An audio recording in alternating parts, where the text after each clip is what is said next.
As expect ನಾವು ಏನು ಆಗಬಾರ್ದು ಅಂದ್ಕೊಂಡಿದ್ದೀವೋ ನಿನ್ನೆ ಅದು ಇವತ್ತು ಆಗಿಬಿಟ್ಟಿದೆ. ನಿನ್ನೆ 10:15ಗೆ ಸಮೀರ್ ಅವ್ರಿಗೆ ಅರೆಸ್ಟ್ ವಾರೆಂಟ್ ಇಶ್ಯೂ ಆಗಿದೆ ಮತ್ತು ಅವರು ಸುಮಾರು 1 ಗಂಟೆ ಅಥವಾ 12ವರೆಗೆ ಲೈವ್ ಏನೋ ಬಂದಿದ್ರು.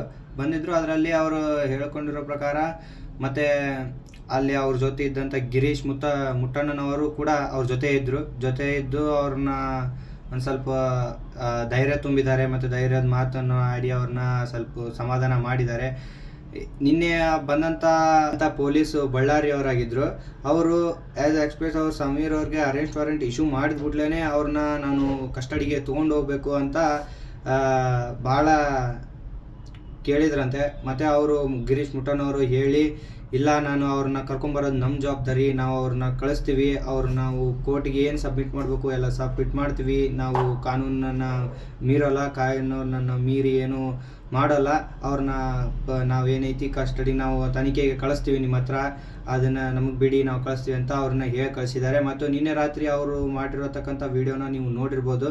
ಆ ವಿಡಿಯೋದಲ್ಲಿ ಅವರು ಸ್ಪಷ್ಟವಾಗಿ ಹೇಳಿರೋದಂದರೆ ಏನಂತ ಅಂದರೆ, ನಾವು ಒಳ್ಳೆಯ ಪರ ಹೋರಾಡಿದರೆ ಅದಕ್ಕೆ ನಮಗೆ ಬೆಲೆ ಇಲ್ವಾ, ಒಂದು ಅರ್ಥ ಇಲ್ವಾ? ನಾವು ಮಾಡಿರೋದು ಯಾವ ಧರ್ಮಕ್ಕೋಸ್ಕರ ಅಲ್ಲ, ಯಾವ ಜಾತಿಗೋಸ್ಕರ ಅಲ್ಲ. ನ್ಯಾಯಪರವಾಗಿ ಮಾತಾಡಿದರೆ ಅರೆಸ್ಟ್ ಮಾಡ್ತೀರಾ? ಏನಿದು ಕಾನೂನು? ಒಂದು ಅರ್ಥ ಆಗ್ತಿಲ್ಲ. ಅವ್ರು ಮಾತಾಡಿರೋದು ನ್ಯಾಯದ ಪರವಾಗಿ ಮಾತಾಡಿದ್ರು ಕೂಡ ಅರೆಸ್ಟ್ ಇಶ್ಯೂ ಮಾಡಿದ್ದಾರೆ. ಇವರು ಲೀಗಲ್ ಆಗಿ ಆ ಕೇಸ್ನ ಅಳಿಸಾಕ್ತಿದ್ದಾರೆ. ಲೀಗಲ್ ಆಗಿ, ಲಿಟ್ರಲಿ ಅಂದರೆ ಹೇಳ್ಬೇಕಂತಂದರೆ ಲೀಗಲ್ ಆಗಿ. ಕುಂಬಳಕಾಯಿ ಕಳ್ಳ ಯಾರು ಅಂತಂದರೆ ಬೆನ್ ತಟ್ಕೊಂಡು ಖುದ್ದಾಗಿ ಬರ್ತಿದ್ದಾರೆ. ನೀವು ನೋಡ್ತಿರ್ಬೋದು ಆ ಕೇಸ್ ಬಗ್ಗೆ. ನೀವು ಯಾರ್ಯಾರು ಅದನ್ನು ನಿನ್ನೆ ವಿಡಿಯೋ ನೋಡಿದ್ದೀರಾ, ಆ ವಿಡಿಯೋದಲ್ಲಿ ಬಹಿರಂಗವಾಗಿ ಹೇಳಿದ್ದಾರೆ. ಆ ಯಾರು ನೀವು ನೋಡ್ತಿರ್ಬೋದು, ಈ ಪೋಸ್ಟರ್ ನೋಡಿದರೆ ಗೊತ್ತಾಗುತ್ತೆ ಆ ದೊಡ್ಡ ವ್ಯಕ್ತಿ ಯಾರು ಅಂತಂದು. ಹೌದು ತಾನೇ? ಇಷ್ಟಾದರೂ ಕೂಡ ಆ ಕೇಸ್ನ ಲೀಗಲ್ ಆಗಿ ಯಾರ್ಯಾರು ಬೆದರಿಕೆ ಹಾಕಿದ್ರು, ನಾನು ನಿನ್ನ ಹೊಡಿತೀನಿ, ನಾನು ನಿನ್ನ ಆ ವಿಡಿಯೋನ ಡಿಲೀಟ್ ಮಾಡಿಸ್ತೀನಿ ಅಂದವರು ಇವತ್ತು ತಾನಾಗೆ ಬಂದು ಆ ಕೇಸ್ನ ಆ ಕೇಸ್ನ ಅರೆಸ್ಟ್ ವಾರೆಂಟು ಗೌರ್ಮೆಂಟ್ ವತಿಯಿಂದನೇ ಬಂದಿದೆ, ಅಂದರೆ ಸರ್ಕಾರ ವತಿಯಿಂದನೇ ಬಂದು ಮನೆಗೆ ತಲುಪಿಸಿದ್ದಾರೆ. ಅದರಲ್ಲಿ ತಪ್ಪೇನಿದೆ? ಪೊಲೀಸರು ಕಾಕಿ ತೊಟ್ಟು ಮಾಡೋದನ್ನು ಒಬ್ಬ ಯೂಟ್ಯೂಬರ್ ಒಬ್ಬರು ಒಳ್ಳೆಗೋಸ್ಕರ ಮಾಡಿದ್ದಾನೆ ಅಂತಂದರೆ ಅದನ್ನು ಶಬಾಸ್ಗಿರಿ ಕೊಡೋದು ಬಿಟ್ಟು ನೀವು ಅರೆಸ್ಟ್ ಮಾಡ್ತಿದ್ದೀರಾ. ಯಾಕೆ? ಇದು ಜನಗಳ ಪರ ಕೇಳ್ತಿದ್ದಾರೆ, ಜನರು ಧ್ವನಿ ಎತ್ತಿದ್ದಾರೆ. ನೀವು ಮಾಡ್ತಾ ಇರೋದು ಸರಿನಾ? ನೀವು ಮಾಡ್ತಾ ಇರೋದು ಸರಿ ಅನಿಸಿದರೆ ನೀವು ಅದ್ರ ಬಗ್ಗೆ ನಮಗನ್ನ ಯಾತಕ್ಕಾಗಿ ಅವ್ರನ್ನ ಅರೆಸ್ಟ್ ಮಾಡ್ತಿದ್ದೀರಾ, ಎದಕ್ಕೆ ಅಂತಂದು ಜಲ್ದಿನೇ ನಮಗೆ ತಿಳಿಯಬೇಕು. ಯಾಕಂತಂದರೆ ಎಲ್ಲರೂ ಅದನ್ನು ತಿಳ್ಕೊಳ್ಳಿಕ್ಕೆ ಅಂತಲೇ ಕಾತುರದಿಂದ ಅದೀವಿ. ಮತ್ತು ಯಾತಕ್ಕಾಗಿ ಅವ್ರಿಗೆ ಅರೆಸ್ಟ್ ವಾರೆಂಟ್ ಇಶ್ಯೂ ಆಯಿತು ಅನ್ನೋದು ಭಾಳ ಗೊಂದಲಕ್ಕೆ ಈಡಾಗಿದೆ. ಇವತ್ತು ನೋಡ್ತಿರ್ಬೋದು, ಅವರ ಅಭಿಮಾನಿಗಳಾಯ್ತು, ಈಗ ಆ ಕೇಸ್ ಕೊಟ್ಟಂಥ ಒಂದು ಏನು ವಿಷಯ ಇದೆ ಇವತ್ತು ಭಾಳ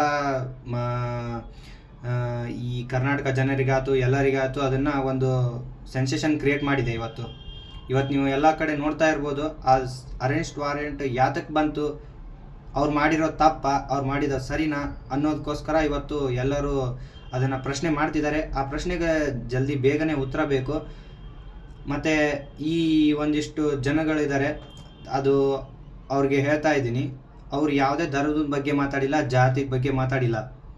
ಅವರು ಒಂದು ಕೇಸಿನ ಬಗ್ಗೆ ಒಬ್ಬರು ನ್ಯಾಯ ಸಿಗಬೇಕಂತ ಮಾತಾಡಿದ್ದಾರೆ. ಯಾರು ನಿಜವಾದ ಧರ್ಮವನ್ನು ಕಾಪಾಡ್ತಾರೋ, ಯಾರು ಧರ್ಮವನ್ನು ರಕ್ಷಣೆ ಮಾಡ್ತಾರೋ, ಯಾರು ಧರ್ಮದ ಬಗ್ಗೆ ಅವ್ರಿಗೆ ಗೌರವ ಇದೆಯೋ, ಇದರ ಬಗ್ಗೆ ಅವರು ಮಾಡಿರೋ ವಿಡಿಯೋನ ನೀವು ಹೋಗಿ ನೋಡಿ. ಅವ್ರು ನಿಮ್ಗೆ ಮಾಡಿದ ಸರಿ ಅನಿಸಿದರೆ, ಈ ಥರ ಹಲವಾರು ವಿಡಿಯೋ ಮಾಡಿದ್ದಾರೆ ಅವರು ಇನ್ನೊಂದು ಅಕೌಂಟ್ ಕೂಡ ಇದೆ, ಆ ಅಕೌಂಟ್ ಕೂಡ ಹೋಗಿ ಯಾವ ಧರ್ಮದ ಬಗ್ಗೆ ಅವರು ಹೇಳನೆ ಕೊಟ್ಟಿಲ್ಲ, ಯಾವ ಧರ್ಮ ಅಪಪ್ರಚಾರನೂ ಮಾತಾಡಿಲ್ಲ. ನೀವು ಕೆಲವಿಷ್ಟು ನಾನು ಅವ್ರ ಕಮೆಂಟಲ್ಲಿ ನೋಡ್ತಾನೆ ಇದ್ದೀನಿ, ನೀನು ಧರ್ಮದ ಬಗ್ಗೆ ಮಾತಾಡ್ತಾ ಇದೆಯಾ, ನಮ್ಮ ಹಿಂದೂ ಧಕ್ಕೆ ತರ್ತಾ ಇದೆಯಾ, ಹಿಂದೂ ಮುಸ್ಲಿಮ್ಸ್ ಅನ್ನೋದನ್ನು ನೀನು ಕೆಡಿಸ್ತಾ ಇದೆಯಾ ಅಂತಂದು ಭಾಳ ಹೇಳಿಕೆಗಳು ಅಂತೂ ನಾನು ನೋಡಿದ್ದೀನಿ. ಅವರು ಆ ಥರ ಯಾವುದೇ ವಿಡಿಯೋ ಮಾಡಿಲ್ಲ. ನೀವು ಬೇಕಾದರೆ ಅವರ ಯಾವುದೇ ಒಂದು ವಿಡಿಯೋ ಅನ್ಕೊಂಡು ನೋಡಿ.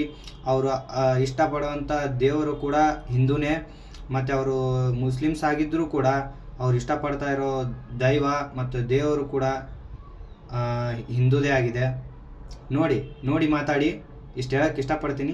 ಮತ್ತು ನಾನು ನಿನ್ನೆ ಬಿಟ್ಟಿರತಕ್ಕಂಥ ವೀಡಿಯೋಗೆ ಭಾಳಷ್ಟು ಕಮೆಂಟ್ ಬಂದಿದೆ, ಭಾಳಷ್ಟು ಮತ್ತು ಲೈಕ್ ಕೂಡ ಬಂದಿದೆ, ಮತ್ತು ವ್ಯೂ ಕೂಡ ಬಂದಿದೆ. ಆದಷ್ಟು ಆ ವಿಡಿಯೋನ ಶೇರ್ ಮಾಡಿ, ಶೇರ್ ಕೂಡ ಜಾಸ್ತಿ ಆಗಿದೆ. ಮತ್ತು ಇನ್ನೂ ಯಾರಿಗೂ ತಲುಪಿಲ್ಲ ಆ ವಿಡಿಯೋನ ತಲುಪಲಿಕ್ಕೆ ಭಾಳ ಸಹಾಯ ಮಾಡಿ. ಮತ್ತು ಯಾರು ಆ ವಿಡಿಯೋನ ನೋಡಿಲ್ಲ ನೋಡಿ ಹೋಗಿ, ಯಾಕಂದರೆ ಅದರಲ್ಲಿರೋಂಥ ಒಂದೊಂದು ಸತ್ಯನೂ ಕೂಡ ಮುಂದೆ ಜನ್ರೇಷನ್ಗೆ ಭಾಳ ಏನು ಸಹಾಯ ಆಗುತ್ತೆ. ಮತ್ತು ಅದರಲ್ಲಿರುವಂಥ ಒಂದೊಂದು ಅಂಶ ಕೂಡ ಮುಂದಿನ ಪೀಳಿಗೆ ಭಾಳ ಅವಶ್ಯಕತೆ ಇದೆ ನನಗನ್ಸೋ ಮಟ್ಟಿಗೆ.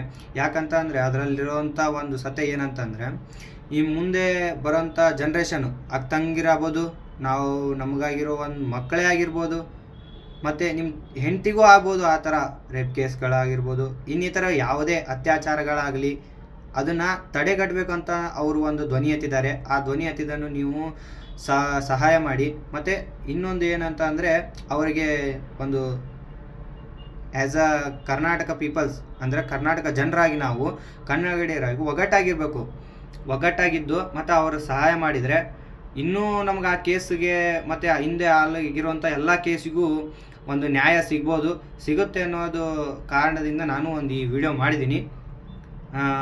ಧನ್ಯವಾದಗಳು. ಜೈ ಕರ್ನಾಟಕ ಮಾತೆ.